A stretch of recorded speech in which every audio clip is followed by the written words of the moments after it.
Friday, but we thought it was important to take a look at where we are. It has been a busy 24 hours, but it has been even a more incredible week, and I have a feeling next week is going to be even more incredible.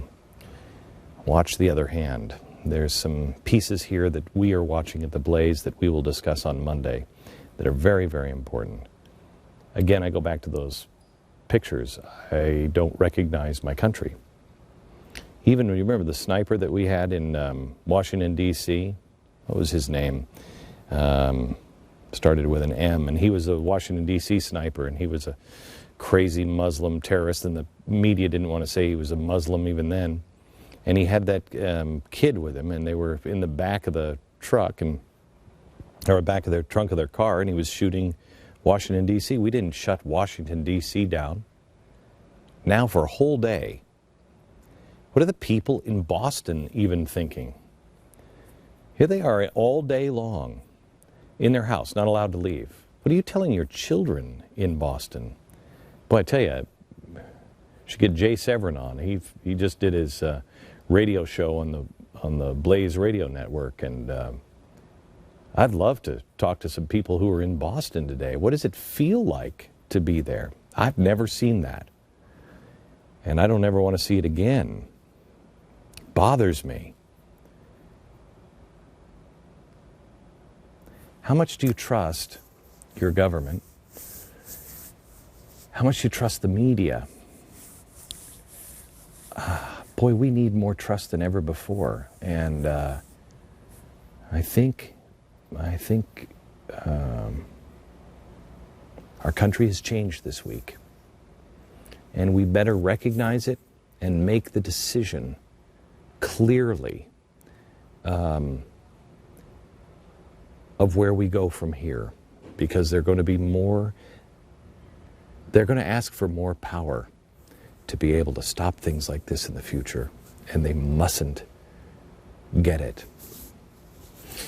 Let me just recap the last 24 hours. Yesterday, 5 o'clock, when we met here, the FBI had a press conference, and I was telling you at the time that these two play an important role, but that is not all of them.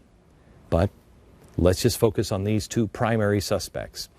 This is 5 o'clock yesterday. They're two brothers, we now know. They're from the Russian region near Chechnya, and more on them in a minute. But Chechnya jihadists are the worst of the worst. Chechnyan jihadists are the ones that did Beslan, which I think, are we going to do the show next week on Beslan?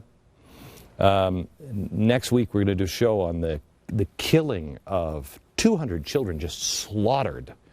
If you ask any Marine or anybody who has fought overseas, any of our troops, they knew when the Chechnyans got there, because the Chechnyans are, they're devils, man. It is hell on earth. They don't care about anything.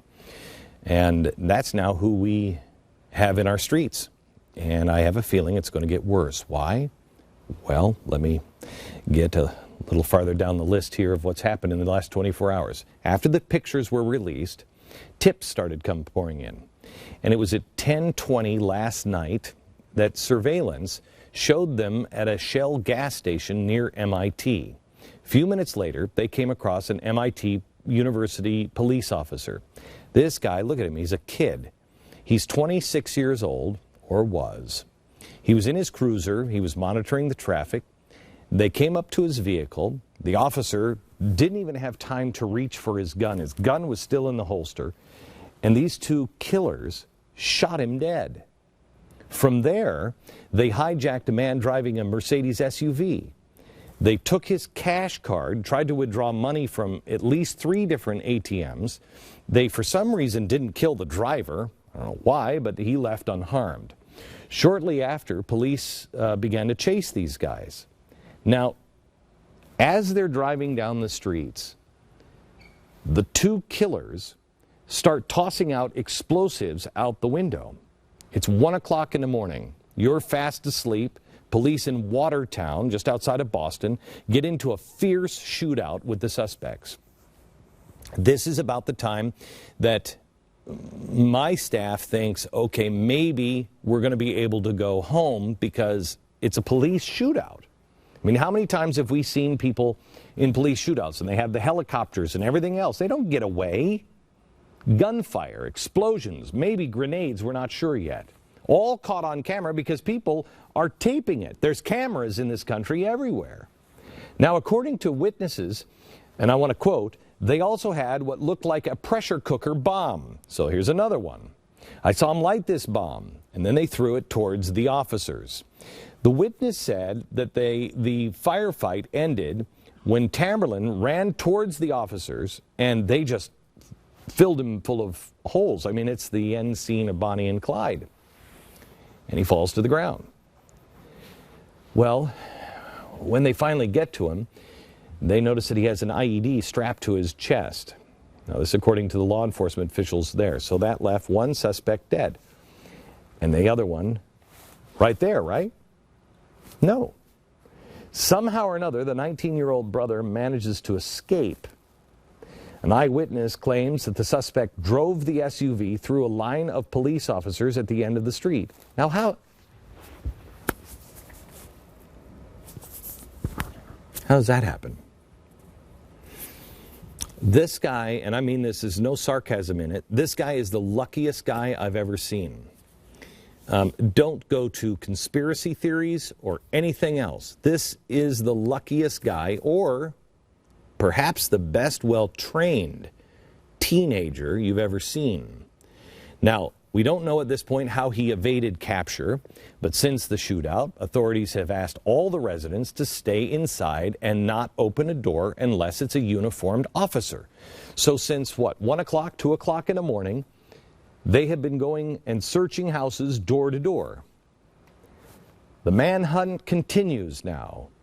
14 hours in, and Boston looks like Chernobyl. Look at that. That's a Friday work day in Boston.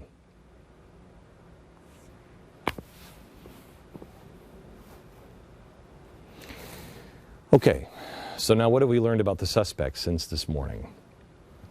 Well, we know that they're two brothers. They came to America about 10 years ago. By many accounts, they were described as normal. But why use that label normal? What does normal mean? Who are you to say? The older brother was a boxer who liked Russian rap videos, don't we all? He was profiled in a magazine, and in the magazine he was quoted as saying, quote, "I don't have a single American friend. I don't understand them," end quote. Well, my friend, neither do I. But I don't blow them up.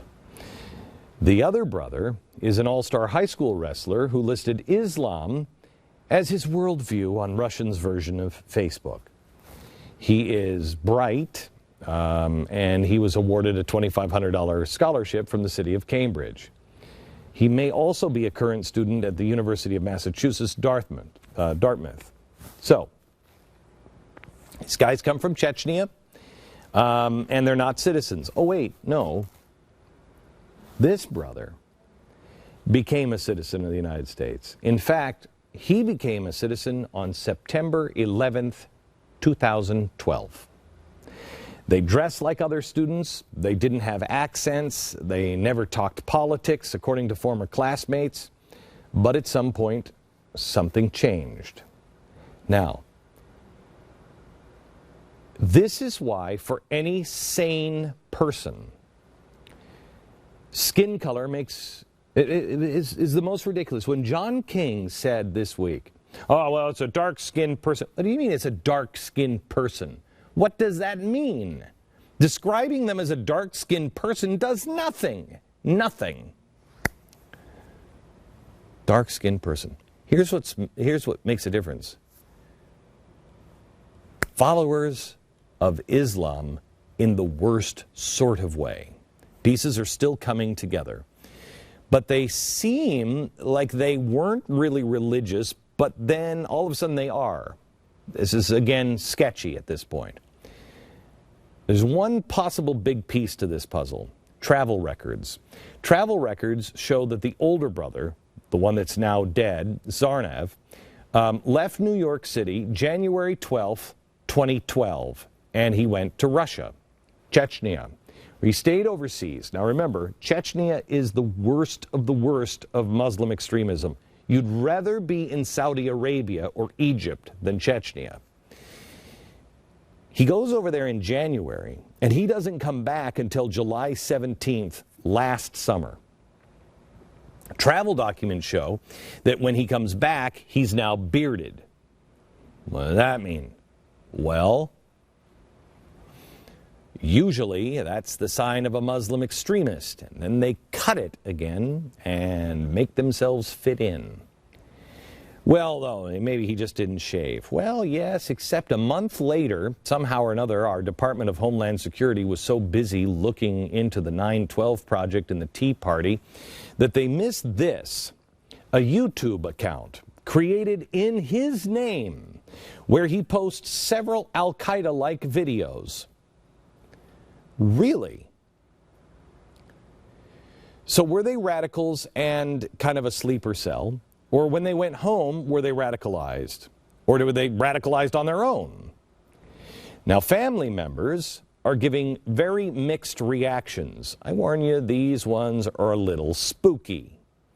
Some are angry at the suspects, some are angry at the authorities, but they all have one thing in common. All of the family members are angry.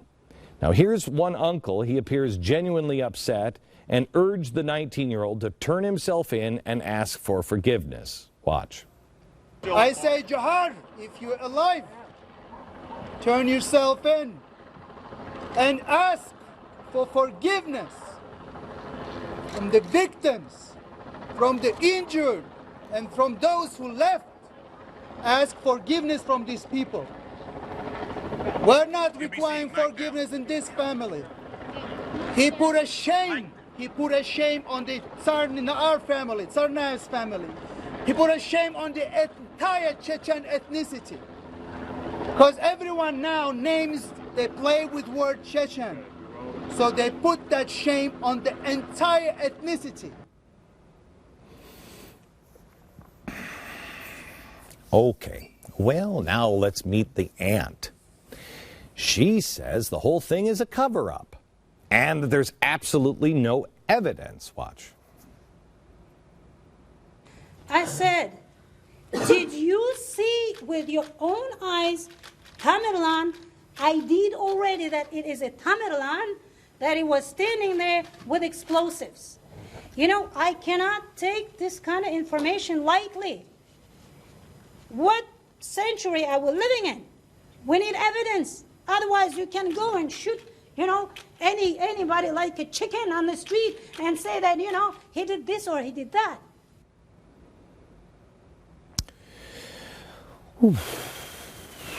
But you know what? She's kind of right, isn't she? I mean, we do have the pictures of them there at the site. We do have the backpacks. We do have all the evidence at their house. We do have the website. But is there enough trust with a lot of America anymore to believe anything? See, this is why you really get into trouble when the media doesn't tell the truth, and neither do the politicians. She's wrong. What's her agenda? Now, The Blaze reported a short while ago that the aunt also told the reporters that the older dead suspect hadn't been a devout Muslim until about 2 years ago, when he started praying 5 times a day. Okay, who are the parents? Well, here's an interview with the suspect's dad. He says his son was framed. Here it is. Значит, подставил конкретно. Я не знаю, кто подставил, но сделали. И по своей трусости застрелили пацана. Есть такие полицейские. Okay. Now listen to his warning to us.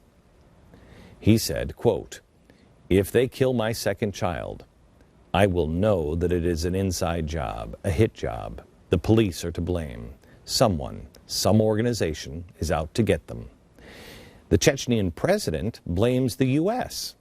for his upbringing. He blames us. Quote, "It is necessary to seek the roots of their evil in America." Don't you love the Chechens and their love for America? Not all Chechens are like the killers on the streets. Do I really need to say that? More in a second.